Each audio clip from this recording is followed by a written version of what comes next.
गुलजार साहब मेरी गल खड़े मैं सदर हाँ अंजमन ताज नाम सुनो सर मेरी गल सर मैं आराम ਨਾਲ ਬੁਲਾਇਆ ਸੀ मैं ये सर अद्धे घंटे जलील थी होने तो बाद ये किते ये चीज़ा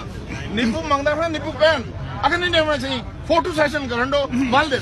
सर एक गाल अच्छा नहीं मेल तो वैसी पर इतनी बड़ी हाई अथॉरिटी को इतनी बड़ी हाई अथॉरिटी को शिकायत करने पर एक रात बाद नींबू गिनो क्या फायदा देखो ना ये फोटो सेशन ना कम करो अमल करो इन्हों को कम चलो थोड़ा रास्ता छोड़ एक गाल कहना है रास्ता छोड़ो देखो ना आसम एक मिनट खड़ बने यार दिक्कत क्यों ने गाल तो सुन दो और मेरे यही गाल देके मैं निकल इन्हों को मेरी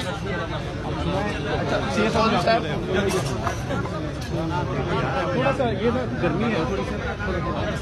मैंने जाना है भाई अखबार कर रहे हैं